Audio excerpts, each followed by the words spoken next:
Hi YouTube, Matt Smudio here. Just thought I'd make a quick video of this new rack that I'm populating with some new gear. The reason I'm putting this rack together is because I've just joined a new band, and we're kind of experimenting with a different kind of practice strategy. Instead of setting up lots of power and speakers and dealing with basically a live sound setup in a tiny little room, we're going to do in-ear type of practice where everything's going to be everybody's going to wear headphones or in-ear monitors or whatever, and we're basically just going to run everything through a mixer and have your headphones be your where you hear everything. So anyway, I'm setting this stuff up to accomplish that, or at least to kind of help with that.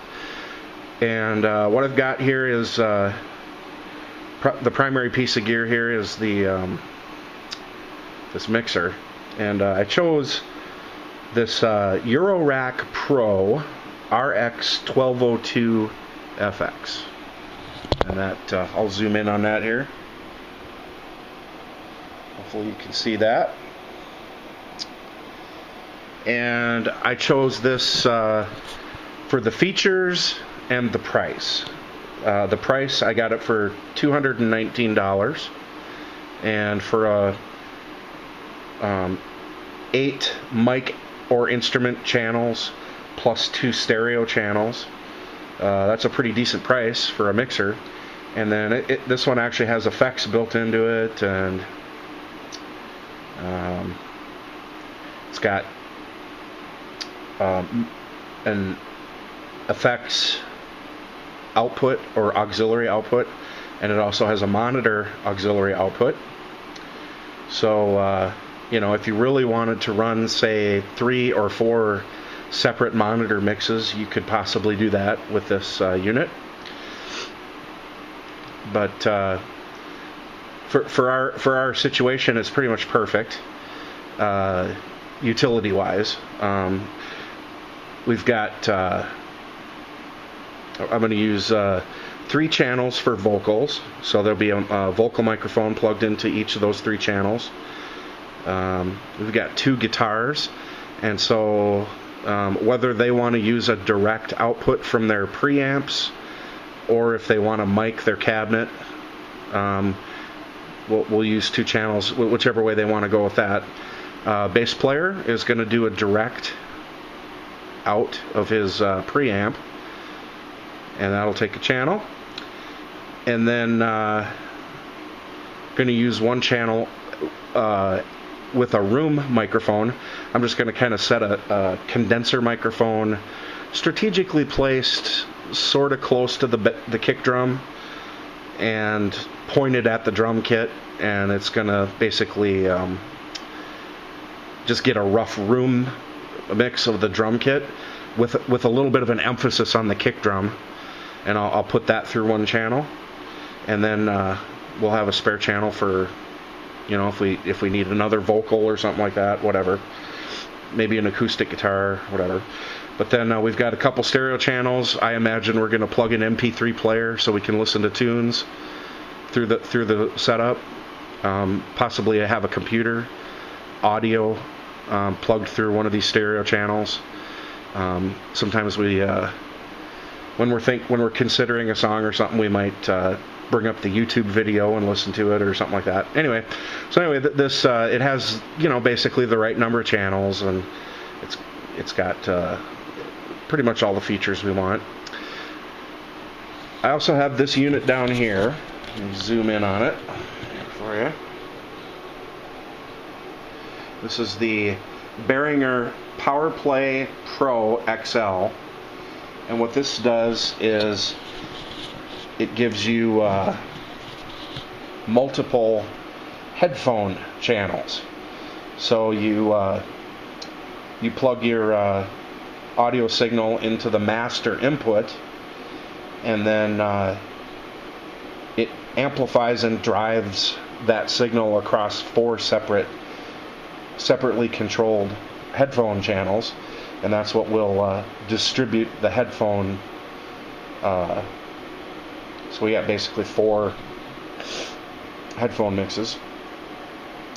My strategy here is, I'm going to take the master outs from the mixer, put it into the master input of the headphone station, and basically provide a general overall mix that the kind of mix that you would run live sound with. So basically everybody can pretty much hear everything, and hopefully that's good enough for everyone.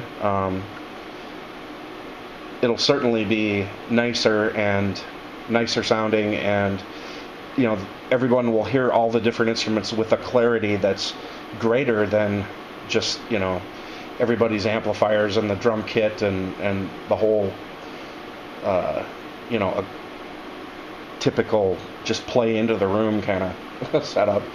So we tried this once already for one practice with other gear, and it really works really well. We had some gear failures, so that's why I'm putting this new rack together. So I've got some new stuff that's going to work. Hopefully it'll stay working. So then the other couple pieces I got in here is, I'll zoom in on this here. We got the Behringer Composer Pro, which is a stereo gate, expander, gate, compressor, limiter. And I'm mostly having this in the rack so that for sure I like to use a compressor on the lead vocals. It just saves. I happen to be the lead singer, so I find working with a compressor really helps me save on my voice a lot, because the technique, basically the idea, what you do is you have the compressor threshold down pretty low so that you don't have to sing very loud before it hits the compression, and it basically starts reducing your gain. So what you do is you're giving yourself a really low ceiling, and that removes the incentive to push your voice really hard. You don't get anywhere by trying to sing louder. So for me, it helps me keep my voice. It helps me not tire my voice out and all that kind of stuff. But then the other cool thing about that, especially if you're working with an in-ear setup, is with the compressor giving you a really low ceiling, you can actually turn your channel volume up a lot louder, which means that, let's say you're going to sing a passage that's really soft, and so you're singing real light and almost whispering. Your channel volume is actually up really loud, so you can still hear that very clearly. And because you're singing really soft, it's not compressing yet, but yet your channel volume is up so loud that you can really hear it really clearly. And you can do that partly because when you then move to singing something really loud, you don't have to worry that your channel volume is too loud. The compressor squashes you down, so it basically gives you a really nice even volume regardless of whether you're singing soft or loud. And it also allows you to turn that volume up so that you can both hear very clearly when you're singing softly, and in general it allows you to just take it easy and just sing more softly in general. So that's why I, as a lead singer, really like to have a compressor available. So I put this in the rack to make sure we got at least a couple of channels of compression. This unit here, let me zero in on this. This is a Tech 21 Sans amp, and it's I think it's one of the first, one of their original first models, the PSA 1. And mostly this is a bass guitar preamp. It has a lot of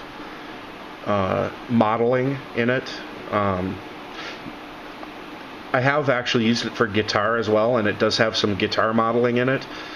But it's really, really great for a bass. And I have this just in case. Our bass player in our band has a job that sometimes he can't make it to practice. He has to travel and he's away. So I play bass myself, so I'm kind of thinking that maybe sometimes I might fill in.